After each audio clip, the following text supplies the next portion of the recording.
ಸ್ನೇಹಿತರೆ ನಮಸ್ಕಾರ. ನಾನು ಗುಬ್ಬಚ್ಚಿ ಸತೀಶ್. ನಾನು ಅರ್ಜೆಂಟಾಗಿ ಒಂದು ಸಿನಿಮಾ ಬಗ್ಗೆ ಹೇಳಬೇಕಿತ್ತು. ಹಾಲಿವುಡ್ನ ದಿ ಒಡಿಸ್ಸಿ ಅಂತ ಕ್ರಿಸ್ಟೋಫರ್ ನೋಲನ್, ಜಗತ್ತಿನ ಅತ್ಯುತ್ತಮ ನಿರ್ದೇಶಕರಲ್ಲಿ ಒಬ್ಬರು ಅಂತ ಗುರುತಿಸ್ಕೊಂಡಿರೋ ನೋಲನ್ ನಿರ್ದೇಶಿತ ಸಿನಿಮಾ ಇದು ಐಮ್ಯಾಕ್ಸ್ಗೆ ಅಂತಲೇ ಶೂಟ್ ಮಾಡಿದ್ದಾರೆ. ಐಮ್ಯಾಕ್ಸಲ್ಲಿ ಜಗತ್ತಲ್ಲೇ ಫಸ್ಟ್ ಐಮ್ಯಾಕ್ಸ್ ಮೂವಿ ಅಂತಲೂ ಇದಾಗಿದೆ. ನಮ್ಮ ಇಂಡಿಯಾದಲ್ಲಿ ಐಮ್ಯಾಕ್ಸು ನಾನು ನೋಡಿದ ದಾವಣಗೆರೆಯಲ್ಲಿ ಇಲ್ಲ.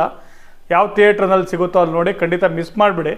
ಇದಾಗಲೇ ಜುಲೈ 17 ರಿಲೀಸ್ ಆಗಿತ್ತು. ನನಗೆ ಟೈಮ್ ಆಗಿರಲಿಲ್ಲ, ಸೊ ನೋಡೋಕ್ಕಾಗಲಿಲ್ಲ. ಬಟ್ ಇವತ್ತು ಹೋಗಿ ನೋಡ್ಕೊಂಬಂದಿದ್ದು. ನಿಜವಾಗ್ಲೂ ಯಾಕೆ ಇಷ್ಟು ದಿನ ಡಿಲೇ ಮಾಡಿದೆ ಅಂತ ಅನ್ನಿಸ್ಬಿಡ್ತು. ವಂಡರ್ಫುಲ್ ಮೂವಿ, ಮಾಸ್ಟರ್ ಪೀಸ್ ಅಂತಾರಲ್ಲ ಆ ರೀತಿ. ಈ ಸಿನಿಮಾದ ಕತೆ ಏನಂತಂದರೆ ಗ್ರೀಕ್ ಮೈಥಾಲಜಿಕಲ್ ಒಂದು ಕತೆ. ಏನಂತಂದರೆ ಹೋಮರ್ ಅನ್ನೋ ಒಡಿಸ್ಸಿ ಮಹಾಕಾವ್ಯ ಅಂತ ಏನಿದೆ ಅದರ ಅಡಾಪ್ಟೇಷನ್ ಮಾಡ್ಕೊಂಡಿದ್ದಾರೆ ಹಾಲಿವುಡ್ ಮೂವಿ ಮಾಡೋಕ್ಕೆ ಕ್ರಿಸ್ಟೋಫರ್ ನೋಲನ್ನು. ಸೊ ಈ ಒಂದು ಸಿನಿಮಾ ಹೇಳಬೇಕಾದ್ರೆ ನೋಡೋಕ್ಕೆ ಸಖತ್ ಧೈರ್ಯ ಬೇಕು ಮತ್ತು ತಾಳ್ಮೆ ಬೇಕು. 3 hours ಸಿನಿಮಾ ಇದೆ, but worth watch it. So ಈ ಮ್ಯಾಗ್ನಮ್ ಓಪಸ್ ಅಂತ ಹೇಳ್ತೀವಿ. ಅಂದರೆ ನಿಜವಾಗ್ಲೂ ಹೋಮರ್ನ ದೃಶ್ಯ ಕಾವ್ಯ ಮಹಾಕಾವ್ಯ ಏನಿದೆ ಅದನ್ನು ದೃಶ್ಯ ರೂಪದಲ್ಲಿ ಒಂದು ದೃಶ್ಯ ಕಾವ್ಯವಾಗಿ ನೋಲನ್ ಕಟ್ಕೊಟ್ಟಿದ್ದಾನೆ. ಮ್ಯಾಟ್ ಡೊಮನ್ ಮಾಡಿರೋದು ಒಡಿಸ್ಸಿಸ್ ರೋಲು. ನಿಜವಾಗ್ಲೂ ಇದಕ್ಕೋಸ್ಕರ ಆತ ನಟನಾಗಿ ಹುಟ್ಟಿದ್ದಾರೆ ಏನೋ ಅನ್ನಿಸ್ಬೇಕು, ಅಷ್ಟು ಅದ್ಭುತವಾಗಿ ಮಾಡಿದ್ದಾರೆ. ಬೇರೆ ನಟ ನಟಿಯರು ಕೂಡ ಟಾಮ್ ಹಾಲಂಡ್, ಅನಾ ಹಾಥ್ವೇ, ಝೆಂಡಾಯ ಅಂತ. ಸೊ ಇದೆಲ್ಲ ಗ್ರೀಕ್ ಮೈಥಾಲಜಿ ಆಗಿರೋದ್ರಿಂದ ಅಲ್ಲಿನ ನಾಗರಿಕರು, ಮನುಷ್ಯರು ಮತ್ತು ದೇವರುಗಳು ಇವರುಗಳ ನಡುವ ಒಂದು ಸಂಘರ್ಷ, ನ್ಯಾಯ ನೀತಿ ಎಲ್ಲ ಇದೆ.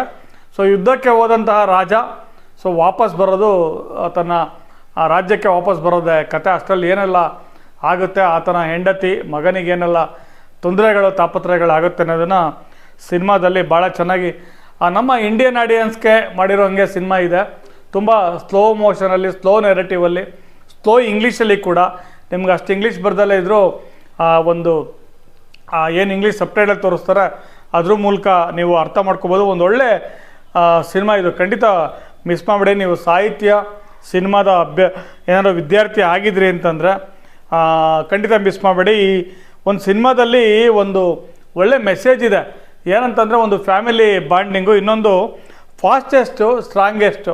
ನೀವು ಜೀವನದಲ್ಲಿ ತುಂಬ ಫಾಸ್ಟೆಸ್ಟು, ತುಂಬ ಸ್ಟ್ರಾಂಗೆಸ್ಟು ಆಗೋದು ಮುಖ್ಯ ಅಲ್ಲ, ಸ್ಮಾರ್ಟೆಸ್ಟ್ ಆಗೋದು ಮುಖ್ಯ. Slow and steady wins the race ಅಂತಾರಲ್ಲ, ಇದನ್ನು ತುಂಬ ಚೆನ್ನಾಗಿ ಹೇಳ್ಕೊಟ್ಟಿದ್ದಾರೆ. ನಿಜವಾಗ್ಲೂ ನಾನು ನೋಲನ್ ಸಿನಿಮಾಗಳನ್ನ ಯಾವುದೂ ಥಿಯೇಟ್ರಲ್ಲಿ ನೋಡಿರಲಿಲ್ಲ. ಇವತ್ತು ನೋಡಿದ್ಮೇಲೆ ಅನಿಸಿದ್ದು ಮಿಸ್ ಮಾಡ್ದಲೇ ಇರಬೇಕಾದಂತಹ ಡೈರೆಕ್ಟ್ರ್ ಇವರು. ನಾವು ಮಿಸ್ ಮಾಡ್ದಲೇ ಇವ್ರ ಸಿನಿಮಾಗಳನ್ನ ನೋಡಬೇಕು ಅಂತ ಅನಿಸ್ತು. ಇದನ್ನೆಲ್ಲ ನಿಮ್ಮ ಜೊತೆ ಹಂಚ್ಕೊಂಡೆ. ನೀವು ಈಗ ಆಲ್ರೆಡಿ ನೋಡಿದರೆ ಸಿನಿಮಾ ಬಗ್ಗೆ, ಈ ಒಡಿಸ್ಸಿ ಬಗ್ಗೆ ನಿಮ್ಗೇನು ಅನ್ನಿಸ್ತು ಅನ್ನೋದನ್ನು ಕಮೆಂಟ್ ಮಾಡಿ, ಅಥವಾ ನೋಡಿಲ್ಲ ಅಂದರೆ ನೋಡಿಬಿಟ್ಟು ಈ ವಿಡಿಯೋ ಬಗ್ಗೆ ನಿಮ್ಗೇನು ಅನ್ನಿಸ್ತು ಅದನ್ನು ಲೈಕ್ ಮಾಡಿ, ಶೇರ್ ಮಾಡಿ, ಕಮೆಂಟ್ ಮಾಡಿ ಅಂತ ಹೇಳ್ತಾ ಎಲ್ರಿಗೂ ಧನ್ಯವಾದಗಳು.